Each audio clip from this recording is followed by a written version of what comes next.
Good evening, everyone, and welcome to tonight's episode of Hey Sister. We're back. Hey sister, how you doing? Hey, sister. Yes. How am I doing? Girl, still trying to process how I'm doing. You and I have talked extensively, and we'll talk about it a little bit more about how this holiday season has conjured up all the feels. So, All the fields, every single one of them. Well, if you are tuning in live tonight, we want to thank you for joining us and being here on Hey Sister with us tonight. We want you to like, follow, share, and subscribe. We also want you to join the conversation in the comments. I know several of you are probably y'all don't even know we back yet, but that's all right. We you'll catch it in the replay, and you can find us on all your podcasting platforms. Hey, Jody is tuned in. Hey, Jody, let the Hey, people Jody. know that we are back tonight. We are back tonight and better than ever, and looking forward to an exciting conversation this evening with our wonderful sorority sister, Patrice. She's going to be talking about successfully running for office, and honey, do we need people to successfully run for office right now? Because yes. we're gonna talk about Baby. it in the hot topics. We're gonna talk about the hot topics. So let's go ahead on and dive in and get into the hot topics for tonight. First, we want to start off with the holidays recap. So we took off. We was off. If y'all hadn't noticed, you ain't synced us, ain't heard from us. You may have saw one little post alive from us. But baby, we took off. And sister, I needed every second of it. What about you? I needed every second of it, but now I feel like I need a break from the break. Sorry, Patrice, you ever feel that way like you need a break from the break? I said to myself, I don't want to do anything but sit on the couch. And I feel like I didn't even get enough couch time. Yes, Jody said y'all been gone a long time. Yes, we have, Jody. We've been gone a long time, but there's been so much that has gone on. You know, this holiday season for us has been a roller coaster of emotions. It has on a personal level and with our lives of the family and people we love and close to us. We have celebrated life and the coming of life. We have celebrated the coming of marriages. We've celebrated the transition from this earthly life into the spiritual plane. And it has truly been a roller coaster of emotions. And so we've had all of that in this three to 4 week period. And like my sister said, we're still processing. I'm still processing it too, and just kind of going through it. But we know that what the promises are, and that the best is yet to come. And if we continue, those promises will be fulfilled, right? Amen. Amen. All right. But there were many people who was gone to glory in this time frame that we did not get to acknowledge during a Hey Sister broadcast. So the three in terms of world renown that people know, Pope Benedict transition, Anita Pointer transition, and the lady of broadcasting, the first lady of broadcasting, one Barbara Walters, transitioned at 93. Um, what say you, sister, about these folks who've gone on the glory? Well, I know that you have at least pointed it out in our Sunday school class that, Barbara Walters, MLK Jr., and Anne Frank were all born in the same year. And so Yes. when you put it in the proper perspective, and I believe that year was 1929, if I recall correctly, if you put it in the proper perspective, Dr. King passed away before he was 40. I think Anne Frank passed away at 15, and Barbara Walters, I believe it was 93. And so, interestingly, all three of those people, for lack of better words, understood the assignment and they fulfilled it. Um, but the time frame was drastically different. Mm-hmm. And so, uh, as I, grapple with personal loss, it's also that question of, you know, how do we measure a quality life? How do we measure whether or not people came and did the things that they were assigned to do. And sometimes that happens over a number of years chronologically, and sometimes it doesn't. So, when you put it in that perspective, it gives you a different way of looking at um, what this life really really means. Absolutely. Sarah Patrice, what are your thoughts about that? To Christina's point, I think it's about purpose, and all of us have a purpose, and we don't have jurisdiction over the amount of time we have to fulfill said purpose. But I think that these three individuals definitely made an impact in the amount of time that they were here with us on earth, and we're grateful for their impact today. Yes, absolutely. And a little later, I'm going to drop in the comments, yesterday we celebrated the transition of our cousin and her legacy and her children that she leaves behind. And her 11-year-old daughter recently published her own book on Amazon. And we want to at least acknowledge that so that her memory continues to live on, and that we can support that young daughter who is going to be navigating this world without her mother. And we know how challenging that can be, regardless of what age you are when your mother transitions, right? So another hot topic that happened over the holidays was that of the People versus Daystar Shemuel Shua Peterson. And if you're asking yourself, who the heck is that? Tory Lanez. So one Mr. Tory Lanez was convicted of shooting Ms. Megan Pete, also known by her stage name, Megan Thee Stallion. And, this story had a lot of layers, but to me, one of the biggest layers and one of the biggest tragedies is in this story is that the people that were defending his actions. And I just want us in the year of our Lord 2023 to stop it. When you wrong, you're wrong. The trauma that he brought upon his own 5-year-old son, saying his 5-year-old son was his support system and he was bringing him to court to be a part of that. No. So that's all I got to say about Daystar. Daystar, enjoy your imprisonment. Anybody else have something to say? Well, all I will say is his father, Sunstar, has at least let us know that apparently Rock Nation is responsible for all the terrible things happening in this world. So it's always Jay-Z's fault. Not parenting.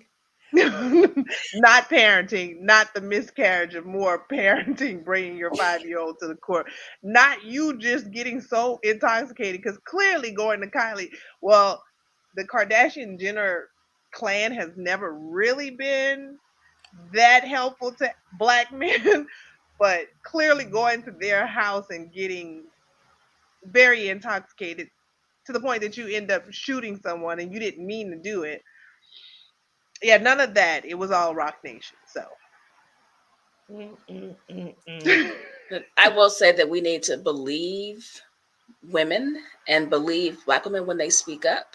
Yes. And even when they are balancing the duality of the intersection that we sit in this society, where we want to protect our community, but still have space to be a victim as well. And I think that Megan struggled with that a lot, and I'm glad that she was able to have justice. And I'm just going to give a shout out to Megan Cunliffe, one of the reporters who reported accurate, up-to-date, and sort of timely proceedings of what happened during the trial. Mm-hmm. And there's all this sort of chatter online about, why are we listening to this white woman? But she actually told us what was happening in accurate time, in accurate terms. She was not biased in her reporting. She was saying, this is what happened in court today. Mm-hmm. And so some of the most reliable reporting on this trial came from Megan Cunliffe, and not the blogs, not the pseudo news outlets, not the entertainment sites, but an actual journalist is someone who was sharing information about what happened accurately in this trial. Yes. You are tuned in live right now to Hey Sister. We are recapping the holidays and some of the hot topics that occurred while we were off. One other hot topic, and that tragedy, and we were not witness to this because we were not watching, but one Mr. Damar Hamlin of the Buffalo Bills, 24 years old, suffered a cardiac arrest on the field of Monday Night Football. He is making a great progress as he recovers, and he even was tweeting with the team today and was able to get in a video call with the team meeting. And so we say all health to this brother, Health, all health to you, because the trajectory of his life is totally going to be changed. And I don't know where this would mean for him, where this will go for him in terms of what his professional career would be as it relates to playing the game of football. But I just wish you guys speed and a full recovery for everything that is to come. I don't know, Sister Sarah Patrice, what say you? Yeah, I agree. I just genuinely hope that this young man allows his body to completely heal, and understanding that this is his profession.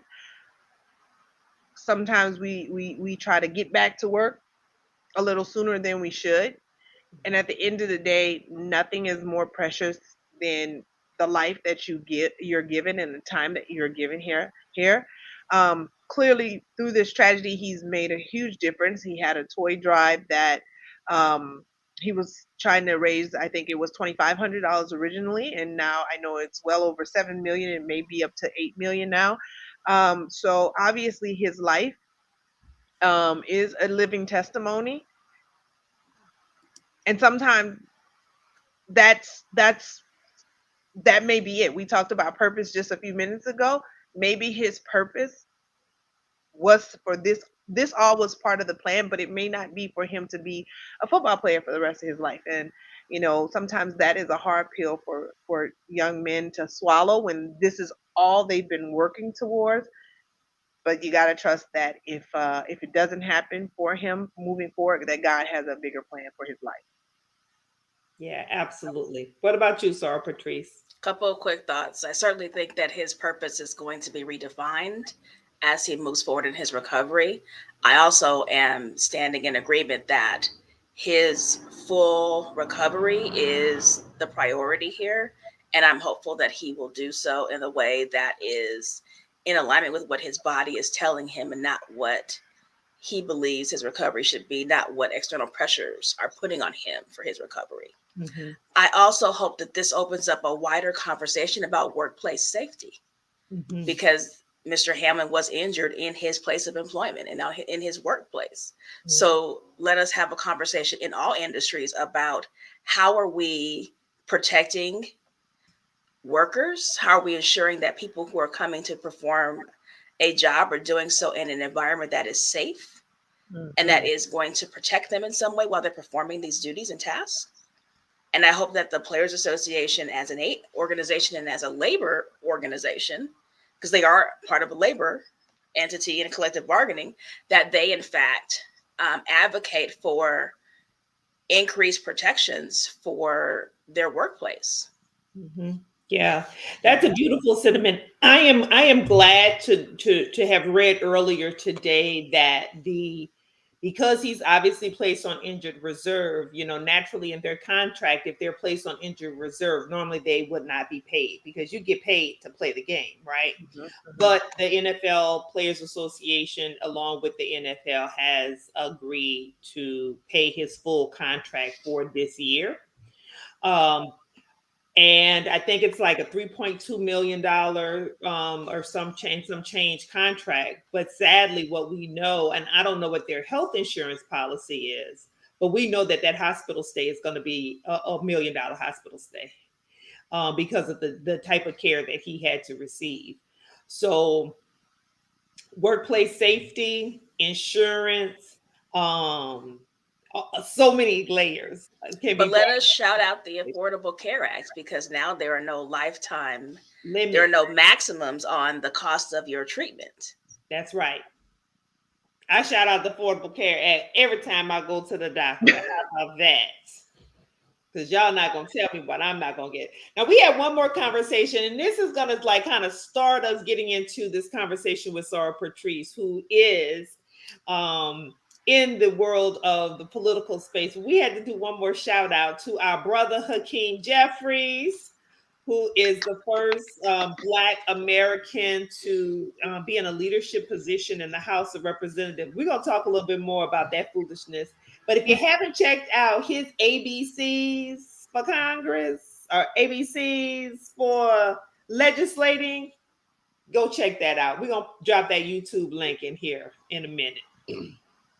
But let's talk about the opposite side of that spectrum. A man who ran for office, and I know Jody is watching and she's in human resources. So his entire resume is a lie.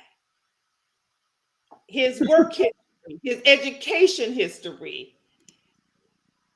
One Mr. George Santos, who is a sitting congressman in the United States Congress representing Long Island, New York. That's all I have to say. Because that's all you can say. You know nothing else about this man's life.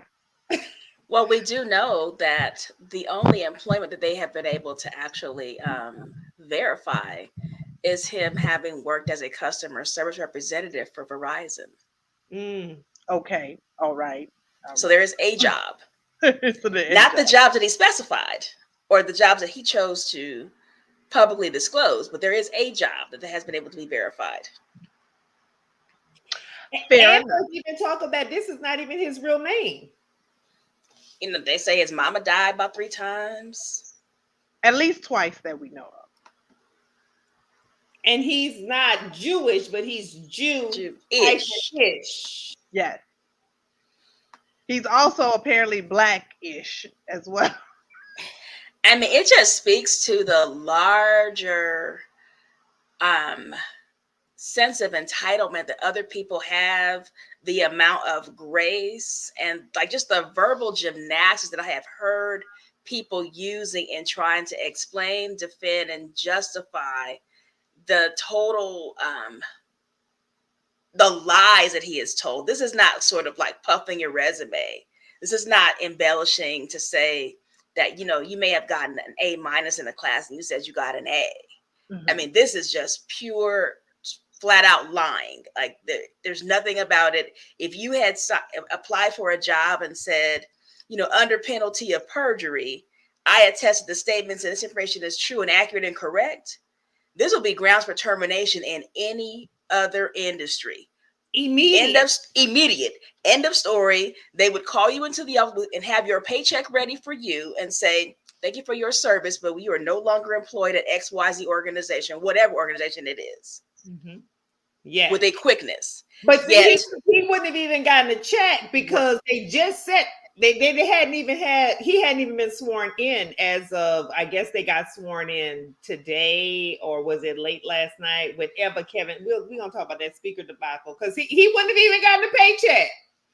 Fair. This is he wouldn't have gotten a paycheck. He in theory, if you were hired based on a certain criteria or certain qualifications that you seem to say you had for a position, and your potential employer found out that you had lied about all those qualifications, you wouldn't get the job. Offer is rescinded immediately. Absolutely. And that's the part that I'm like, what are we talking about? Like, he's not even who he says he is. in no way, shape, or form. And now he's also under investigation by the Brazilian government. So, like, what it gets to the point where it's like, what do we have to do? And like, at what point does this become egregious for people? Even if you are a registered Republican, at what point does it become egregious and embarrassing and inappropriate for you? Mm-hmm. There is no bottom. Mm-hmm. And what we saw is how much they were willing to turn a blind eye in the name of getting one more vote for Mr. McCarthy to be Speaker. Mm-hmm. All I can think of is the speech in the movie A Time to Kill, when Matthew McConaughey asked them to close their eyes, that all-white jury, and he runs down all of the things and then says, now what if she was white? I just be like, let's run down all of the lies. And what if he was black? Mm-hmm. I'll leave it there. Well, whew. Go ahead, Patrice. You were about to say something. Well, we already know there's one small newspaper that reported on the inaccuracies with his biography that didn't pan out. But because it was a really small news outlet, they couldn't get a lot of traction to it because local news has unfortunately been decimated. Yeah. I mean, there are literally some cities where you don't even get a local paper that runs a print copy every day. Hmm. So for a small news outlet, they couldn't even get traction to cover the story. And it didn't come out until after he was elected, unfortunately, that there were more eyes on, who are these new members of Congress, that the inaccuracies started to surface and gain more traction. Then when the New York Times picked it up, then it was like, oh, this is probably a problem. Mm-hmm. Yes. But the GOP is willing to let it ride because they needed to have all the votes they could get in order to secure Mr. McCarthy getting the gavel. And I guess now let's see what happens today. As we turn the page now, he's gotten the gavel. He's been installed as Speaker. I mean, it was barely, but we are here. Mm-hmm. We will see now that he is officially under the jurisdiction of the House of Representatives, will the Health Ethics Committees begin to investigate based on his public disclosure forms to the FEC about his income, his financial position, the dollars that he allegedly loaned himself to run his campaign. And again, those are documents that you sign under penalty of perjury. Mm-hmm. You attest that these are true and accurate statements. So if the ethics committee picks up and investigates, he could be looking at some sanctions on that side now that he's officially been sworn in as a member of Congress. Well, but they can't put him out. He can't be, the thing, as an elected, you can't be fired. You either have to resign or you have to be recalled. Right. Yeah. And in their jurisdiction, there isn't a mechanism for recall. Correct. So that's where we are. But what's also interesting, as we know, and so we were talking, I'm just going to put this up here, this whole speaker debacle, because it's related to this conversation. Part of the concessions that were made, these people who were these holdouts, the power that they were looking for, one of the powers is getting rid of ethics committee, right? They want to get rid of ethics. They want to do 6-year term limits on members of Congress. You can't even find the copier in the building in 6 years or figure out how to work the copier in 6 years. The way legislation moves in Congress, you couldn't get anything done in 6 years. So unless there's some agreement to sort of accelerate the pace of the legislative cycle, which they're not doing, they haven't done it in 240 years, what would being able to term limits do for that? Right. They also did a one-person call to have a vote of no confidence for Speaker. Mm-hmm. Right. And I wonder how many Democrats are going to use that, possibly. Because when you open it up, anybody can do that. I think, but then that just sit back and bump our ankles. It's not our fight. Yeah. But then how do we get anything done, right? Because they are, unfortunately, our Congress, both the House of Representatives and the U.S. Senate, have had a hard time in the last few years of getting work actually done because we become so partisan. So if we can, if that sort of legislation is passed, how do you get anything done? Isn't that just every time I don't like what you say, I then raise my hand and say, we need a new speaker? Pretty much. Pretty much. I mean, it speaks to the priorities of the Republican Party. It is about power and not about leadership. It's not about governance. Governance is very, very low on their priority list. And in spite of the purposeful efforts to not govern, to derail legislation, to try and dismantle government as we know it, to dismantle elections, and to, do all kinds of things, the Biden administration has continued to put out tremendous pieces of legislation. We have seen the Infrastructure Act, the American Recovery Act, all of the support and resources that came out for COVID-19 to keep the economy from literally collapsing. All of the efforts to ramp up production for testing and vaccination. All of these things have happened in spite of the partisanship in Congress. And that's because Mr. Biden he served in the Senate for almost 40 years. He knows how that body works. He knows who the members are. And because of the longevity of members who are serving, he has had plenty of time to get to know them. He knows what's important to them. He knows how they move, what they want, how to get what they want out of life out of them, how to get them to move in a way that it benefits him and sort of him being able to advance his agenda.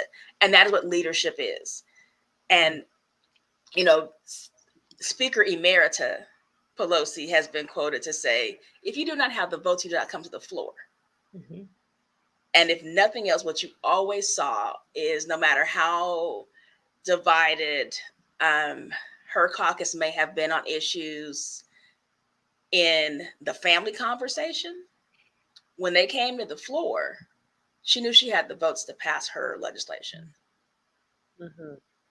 Yes. So we didn't see public fights. Mm-mm. And those that were public were tamped down very quickly. I would say if you haven't watched if you have HBO or access to HBO Max, the documentary on her is a phenomenal watch. It is. It's a phenomenal watch. And if you were a fan of the fictional House of Cards, to understand the negotiation team and what a speaker does, it's definitely illuminating. So it's very, very, it's going to be a very, very interesting 2 years. And the truth is, it's a short period of time. So then that leads us to the real conversation for tonight is about running for office. And how do you successfully navigate this system? So we've been saying, hey, Sarah Patrice. Y'all like, okay, we see she got a guest. We don't know nothing about her. If you read the pre-show, if you read the posts that went up, you know that Patrice Marshall McKenzie represents District 5 and was elected to the board. This is a which school board is this? Pasadena Unified School District. That's right. Unified. But I said united. Well, we want to be united too. We need unity. We need unity. But she has more than 15 years of experience working with state and local government leaders, including members of California State Legislature and the Los Angeles Unified School District Board of Education. In 2020, she co-chaired the successful Yes on Measure school bond campaign to support school infrastructure, visual performing arts, and STEAM curriculum advancements. So she is someone who's also involved in a political action committee. She is about the work. She knows the work. She knows the process. And that's why we wanted you on today to tell us your story, because you do have receipts, unlike a George Santos. So just tell us your story, and even why did you get started in this world of politics? So I came to work in public service in 2006. I actually had a career in human resources and was at an organization that I found myself being really frustrated in, and had always kind of dabbled behind the scenes, interested in politics, kind of in a passing sort of interest, and had an opportunity to go and work for a political action committee. And the exposure of being able to see more of the sort of back end process up front, being able to have that experience, definitely made me more interested, and also showed me sort of what public service can really do in terms of having an impact on people's lives. And from that point, I was sucked in. And I went on to work for then Speaker Emerita Bass. She is now the mayor of the city of Los Angeles, and I am absolutely over the moon about that. But that time in her office was a very difficult time in the legislature. It was 2008, so we were on the high of seeing President Obama be elected, but then the low of the state of California having a huge budget deficit, having to make just unthinkable cuts to services, to communities. And it was a very scary time. We were a very young staff, and because Ms. Bass was the face of the legislature as a speaker of the state legislature, we received death threats daily in our office. It was a very, very scary time. And as a public office, we couldn't lock the door. So we had to figure out, how do we protect ourselves as employees coming to work every day? And how do we still figure out how to show up and serve our community and serve constituents? And at the time, I think I might have been the oldest person in the office, and I was in like my very early 30s. So I'm the dean of the office essentially, and having to figure out, how do we keep staff motivated, encouraged to serve in some very scary situations, personally and professionally. But that time was invaluable in terms of my learning experience. I've also been involved in a number of organizations that support women who are pursuing careers in public policy. So shout out to the LA African American Women's Public Policy Institute. I am so grateful to their impact on my life in terms of the professional exposure that I have received, the professional training I've received, the leadership development training that has come from them, and being able to see how women, and Black women specifically, have a very unique lens in policymaking, and that policymaking can happen in elected office, in appointed office, on boards and commissions at all levels of government, even in volunteer organizations, in your church, and even in your workplace. If you are serving in various roles within the for-profit and nonprofit industry, all of that has the ability to have an impact on how we serve our public and how we serve the community. And at some point, I decided I would probably run for office one day. 2022 was not on my bingo card. One of the school board members in Pasadena decided that she was not going to seek re-election, and people were asking, well, who should run for the seat? And I was like, people asked me, and I said, I don't think I want to do that. I'm not sure. I knew I had some other priorities in terms of things that I'm involved with. I've got other organizations, and at some point they came back to me, and they came back again. And I preach to women all the time that you have to ask a woman 7 times to run for office before she says yes. And I had to stop myself at time number 3 or 4 and say, you cannot be that person that has to go through 7 times. And in the same way that we figure out everything else in life that we do as women, I said, okay, I'm in. Mm-hmm. And it was a very, very short campaign cycle from, I would say, early July to a November election, having to literally start at ground zero, making the announcement, opening a campaign committee, hiring a team, doing the fundraising, and then launching a campaign to do voter contact, get your message out, and build out all the other infrastructure within about 4 months. But it's a thing I did. I spent every day doing it along with my real job, because I still worked full time. I did take off, I think, 2 weeks prior to election day, but the rest of the time I did work full time and campaign full time. So a lot of late nights, a lot of very early mornings. I am missing my morning walks. I'm still kind of resting and recovering. So I had to give that time up in order to, get things done before I started my work day. And so hopefully when it stops raining this week, I can go back to my morning walks. Mm-hmm. But I am saying that I am very humbled and grateful to all of the people who supported me in countless ways, with their dollars, with their support, lending their name, helping to tell friends. If people would say, well, who do I vote for? And they say, oh, pick Patrice. All of those things and all of that support really, really was a part of my being able to be successful, in addition to my service to my community. I've been in this community since I was 3 months old. I have served my community in a number of ways for the better part of my adult life. And being able to now be able to serve our students as an elected leader is an humbling and an awesome responsibility that I do not take lightly. And I'm immensely grateful and excited about the opportunity to have an impact on our future. Well, I got a new toy. I got a.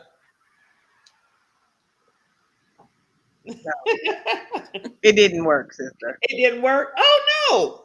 Oh well. Well, so Ms. Marshall McKenzie, Patrice is fine. Patrice. So, because I was gonna ask why PUSD, but you already kind of explained why. Because I mean, I'm sure you could have started at you could have jumped into politics at many different places. But now that you started at PUSD, what is sort of that number one thing that you'd like to at least work towards, or what is your number one goal for your time as a member of the Pasadena Unified School District board? So why PUSD? My heart's at the local level. You really have the greatest opportunity for impact at the local level. I think people tend to overlook the importance and the value that school districts play in the policy landscape. We are the ones who set policy for the operation of our school district. We are the ones who are responsible for governing our school board. We are the governing body that manages the superintendent, that manages the school sites, and also make sure that we are educating and protecting our students so that when they leave us, they are able to go out into the world and lead boldly, confidently, and solidly in the career choice of their decision of their choosing, and also in going into the college or the other learning path of their future.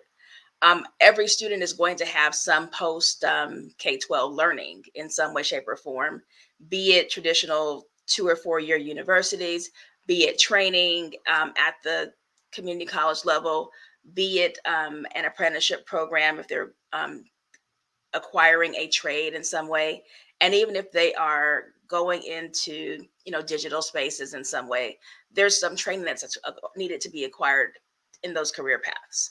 And we want students to have the broadest array of options, resources, and choices available to them when they leave us after graduation.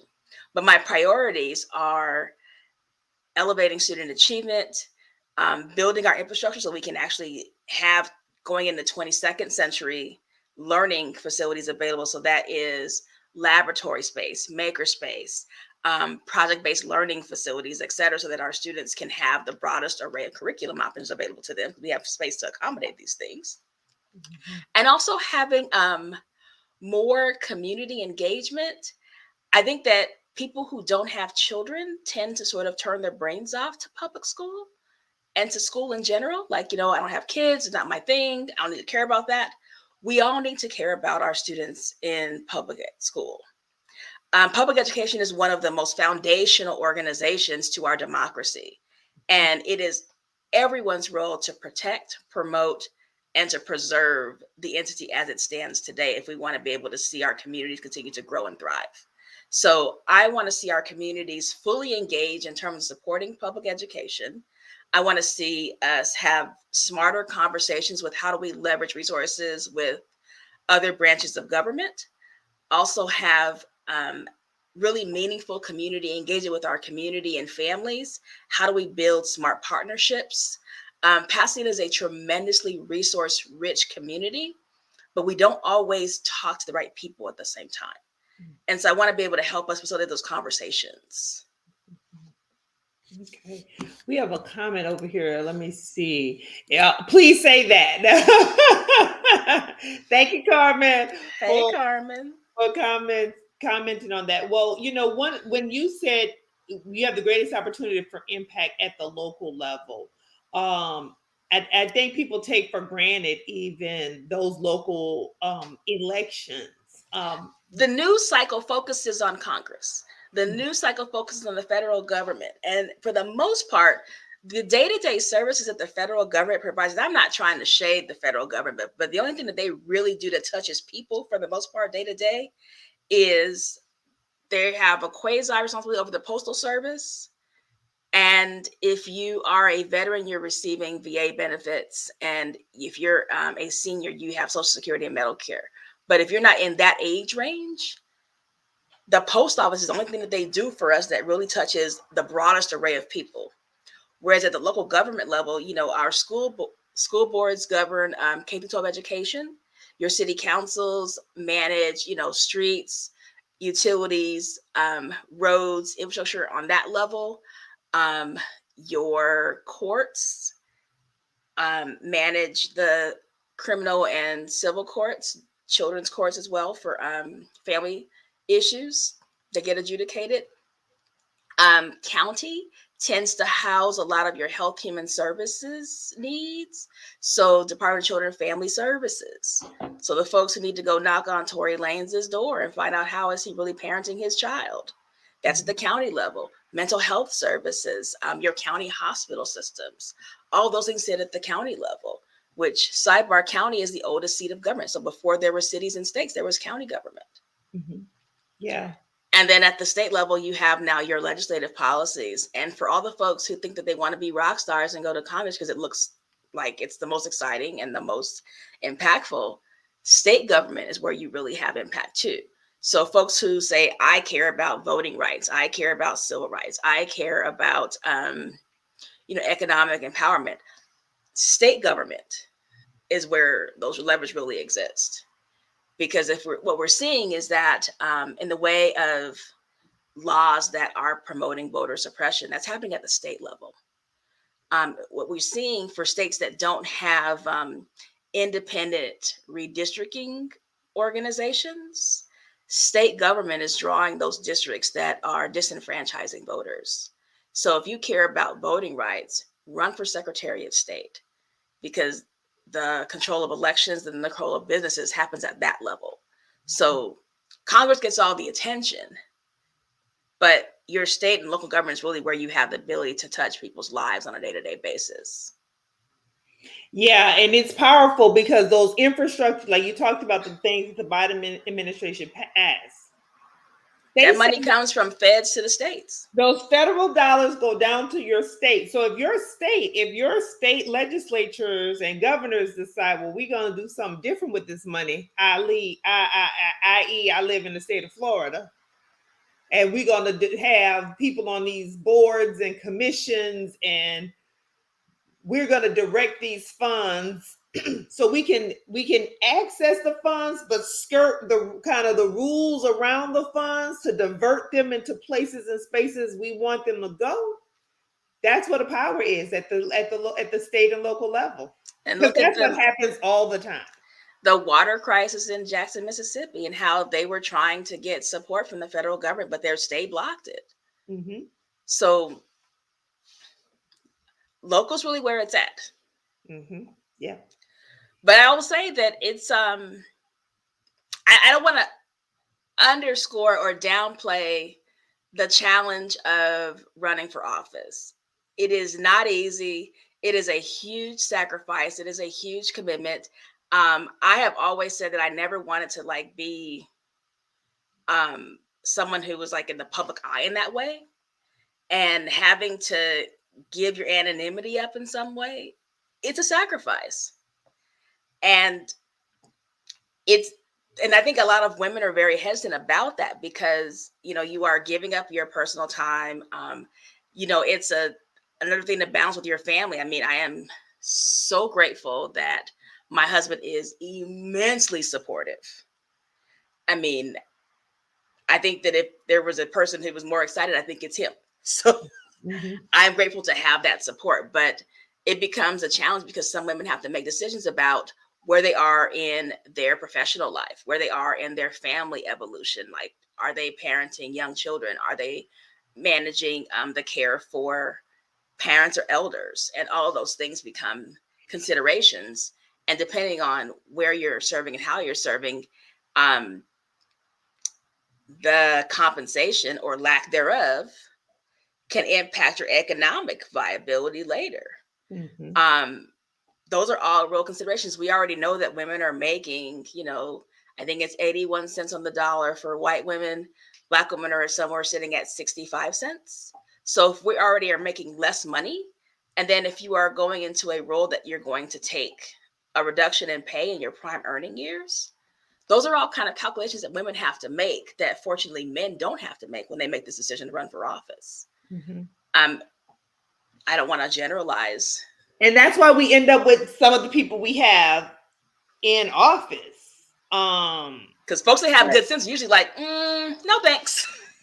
Well, and I think also, folks, I don't want to generalize either as folks who got good sense, but I think there's also, sadly, a stigma around politicians, right? That they're corrupt, that they can be easily swayed because there are some of these issues that you have to consider, like pay and loss of anonymity, things of that nature.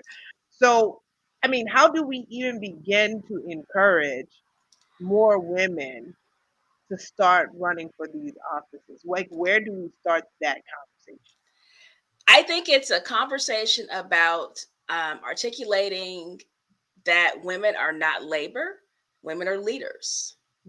I think it's the perception of the role of women in terms of what they're good at, what they can do. I have said, and I will continue to say that, you have to ask women 7 times to run, whereas men get up on Tuesday and decide to run. Doesn't matter what the job is. Doesn't matter if they know what the job is. Doesn't matter. Clearly, doesn't matter if they're qualified or if they lied about half of what they said that they know.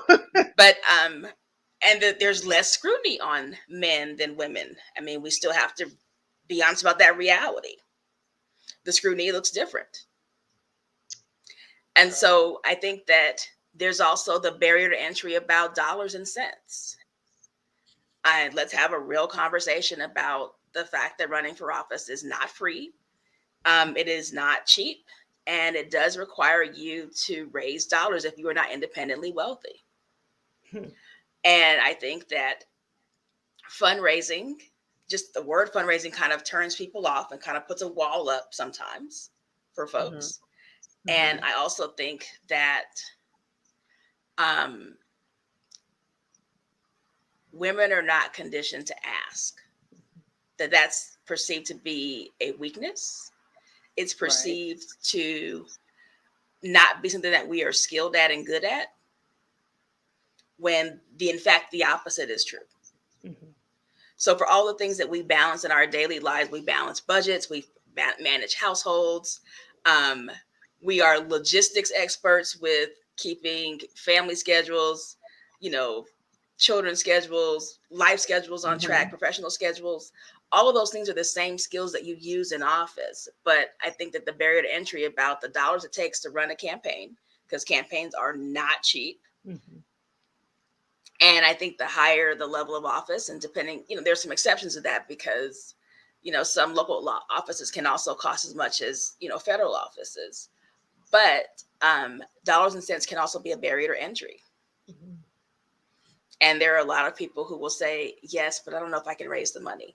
And then let's also just keep it a buck. There are people who will give more money to male candidates than they will female candidates. So I always challenge, the women that I know and people that I know, if you know a woman running for office, give her the same amount of money that you would give a man. Don't make the difference about what you think she needs. Mm-hmm.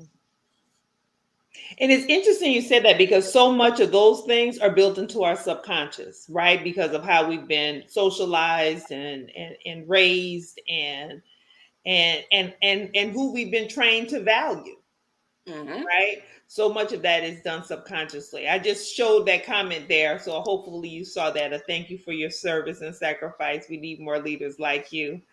So I definitely thank you for that. But you ran, you were successful, you got a plan.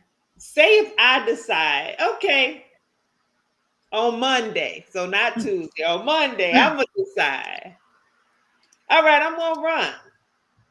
What are some things that I would need to do in order to successfully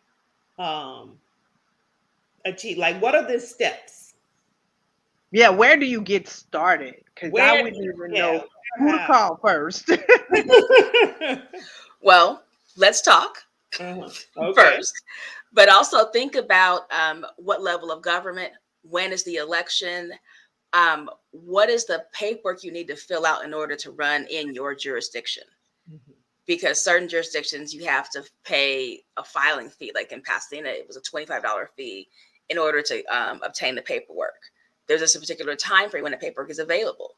So find out what the rules are in terms of when you can pull your nomination papers, what you need to do. You have to get a certain number of signatures depending on the office. Who is eligible to be a signatory? Like, what are those rules? Turning in paperwork on time, filling it out correctly, those are all things that matter, because that can disqualify you out of the gate if your paperwork is not correct. The other thing is, I would say that no matter how big or small your race is, you want to try and figure out if you can consult a professional treasurer, someone who manages your money, manages your finances, manages the receipting of your money, manages the disbursement of your dollars, and also can help you with filing the appropriate reporting documents and the financial disclosures. Those are all of that to me is the one thing I think is a non-negotiable. You may or may not need to hire a professional campaign consultant, but being able to have someone who knows campaign finance rules, who knows what your donor limits are, if there are donor limits, who knows how to help keep you on track in terms of, because if you take $1 over whatever the limit is from somebody, that can land you in trouble. So someone to help you kind of keep your mind on those things, while you as a candidate who are focused on, raising the money and talking to voters, someone to help you kind of manage that piece of the puzzle, to me, was invaluable. And I am so grateful to my finance team for being able to help keep me together on that side so that I could focus on the bigger picture of things. And I think that you also need to sort of evaluate kind of like who you are, what is important to you, why you want to serve, why you want to serve, why you want to serve, and why people should trust you to serve, and what that message is and how do you articulate that. That's important to be able to talk about too, because whenever you go somewhere, people are going to ask you, why are you running? Well, in this, I'm sorry, go ahead. I'm sorry. You were about to continue. And then I would also say, in this day and age, social media is huge. So if you don't have a digital footprint, you need to get yourself one in order to talk to more voters. And then knowing what platforms are useful for getting your message out. I have a website, I have an Instagram and a Facebook page for my campaign. I know that voters are more actively on Facebook than they are on other platforms. I have information there, but people that are like, high propensity voters, they're dialoguing and engaging on Facebook. That's where they are. So being able to know that you have to have that kind of voter engagement area and time, you got to be able to know that. And would there be any additional advice for someone who is a registered Democrat and they live in a highly Republican area, or vice versa, or someone who is running as an independent, because we just live in this time where things are so highly partisan. People are voting just based on what letter you have behind your name. So is there some added secret sauce that you would suggest? So if you have an opportunity to get involved with your party's infrastructure, be it your at the local level, the state level, that can be beneficial to you, even if it's a nonpartisan race. School board's a nonpartisan race in Pasadena. And I definitely, represent a sub-district that is probably 65-ish% Democrat, small base of Republicans, and about 20% of independents. And so I took the position, yes, full disclosure, I am a Democrat. And I knocked on every door that was on my voter contact list that I was talking to in a precinct. Didn't matter what your party affiliation was. And I had some people say when I knocked on their door, so you know I'm a Republican. I do, but that's okay. Because everyone cares about public schools, right? And because I care about kids and you care about kids, we're going to care about them together. So here, take this lawn sign and put it up in your yard. Mm-hmm. And thanks for your support. I love it. With a smile. Yes. But you have to talk, but you have to know that about your, and also I'll step back and say getting good voter data is also important too. There are a couple of systems that can help you get voter data so you know kind of like who to target in your community, how to know who people are that are going to vote most frequently, and how to know how do you target people who may or may not vote often but still need to be contacted. Being able to determine how you spend your time in voter contact is important too. Mm-hmm. But money is also probably one of the biggest issues and the biggest barriers. And I will say that the only way that you raise money is you ask for it. And you ask for it by picking up your phone and calling people one at a time. Hi, Christina. It's Patrice. I'm running for school board in Pasadena. My election's coming up in November. I need to raise $10,000 by the end of the week. Can you help with that? But you have to say a finite amount of money. So I would call you and say, Christina, I would really love if you could invest $250 and help me reach my $10,000 goal this week. Can you do that? And I might say yes, or I might say, I can't do 250, but I could do 50. And that's exactly. Okay. And I might say to you, well, can you do 50 a month for 3 months or 4 months? Wow. She put you on layaway. I have a whole lot of candidates on layaway myself. That I will decide, if the election is 10 months out or how many months out from election day, and whatever the contribution amount is, I'll break it up and I'll just say, okay, it's, $500, 10 months, $50 a month for the next 10 months. Your money's going to come. Mm-hmm. They get the amount of money, but they just don't get it at once. But because they know it's going to come in every month, that helps candidates plan. That helps them know sort of like month over month what their dollars are going to look like so that they can plan how they drop their mail, how they pay for other services, how they pay for the resources, how they pay for those text messages, how they pay for those robocalls. All those things help. But you have to pick up your phone and you have to ask people. And it requires time to be able to pick up the phone and call. I mean, I think I probably made at least 300 calls just fundraising alone. And I didn't get to make as many one-to-one calls as I wanted to make, but I, blocked out time on my calendar to make phone calls. And people are like, you can email me or you can text me. I'm like, got a call. Did you call folks who weren't even in your district? Yes. I called people. I called everybody. I called people across the state, in the state, out of the state. I called childhood friends. I called everybody. Like, there's nobody that you leave unturned if you have their contact information. Mm-hmm. You pick up the phone and you ask, but you never know what someone's going to say. So not asking could put yourself in a position where you may not receive dollars. And to keep it a buck, I called ex-boyfriends too, and they all gave. Love it. Absolutely. Sister D, I have one more question. I know we're already at the top of the hour. That time went really fast, but I had another question. Go ahead. So I just one thing that I noticed, of course, when we get to national politics, often we see a lot of the reds, a lot of the blues, a lot of that. But you had a very colorful and bold campaign, just like the beautiful dress you have on now. Your campaign colors were not restricted to this red and blue. How did you do that? And was there advice against doing that? So I was very purposeful in not wanting to have, traditional colors. I wanted to have colors that were reflective of me, my personality. My wardrobe is primarily pink, green, orange, and blue. So I decided that I definitely knew that like pink and orange were going to be the two primary colors. And as an accident, I wanted to play with like a turquoise blue. And I wanted it to stand out. I wanted it to not look like any other candidate. I wanted it to look like me, my personality.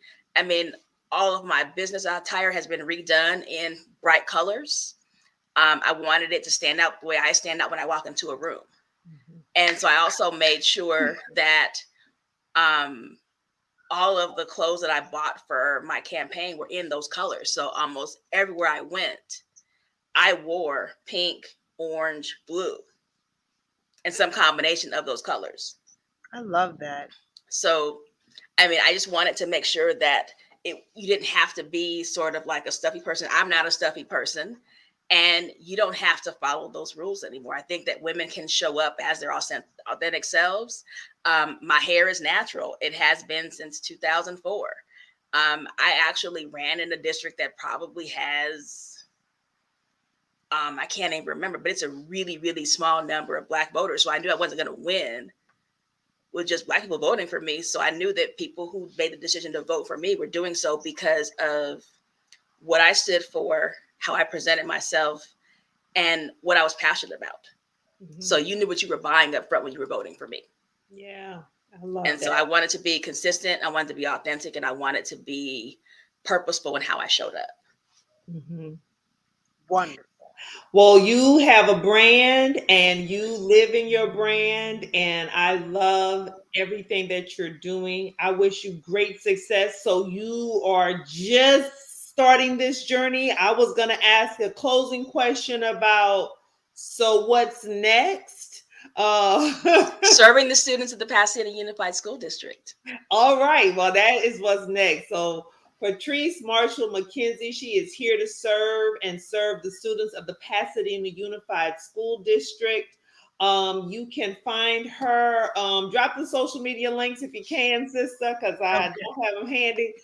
Pull them up real fast. But we want to thank you for tuning in and joining us tonight, Patrice, on Hey Sister, being active in some of our conversations. So we hope to have you again as a guest, but also in the comments. And absolutely.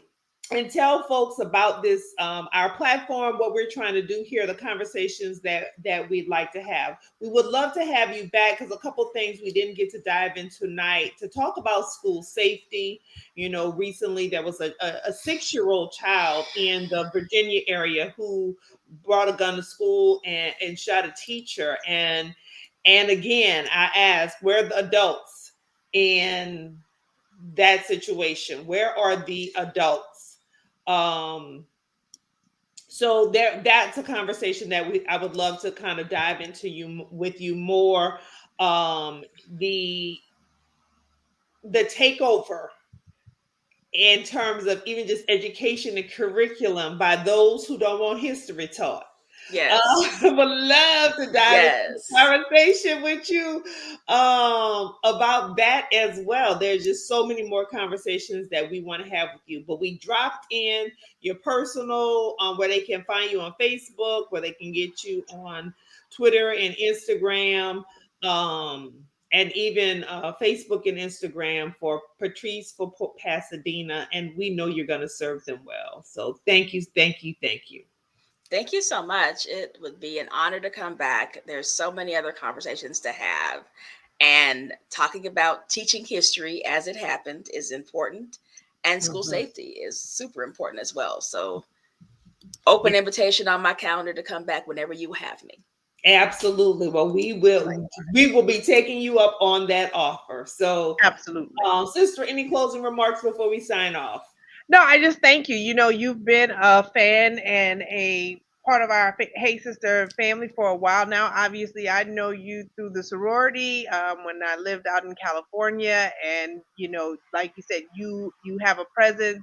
You are unapologetically yourself, but you're a wonderful person. Like your personality is just always very magnetic, and I've admired you since I've met you, and I think you're awesome. So I am so happy to see you on this level. And while I know your immediate um, goal is to serve the students of the Pasadena Unified Schools, I know that we will see you doing bigger and better things in the future, because I also wanted to talk to you more about your political action work as well. So I know that the best is yet to come. But for right now, we're going to honor and allow you to serve those students in Pasadena. And I know you will serve with excellence. So thank you for coming. All Thank right. you. Well, with that, we're going to sign off. So, Christina, Patrice, hold the line and just say good night, everybody. Good Good night. night.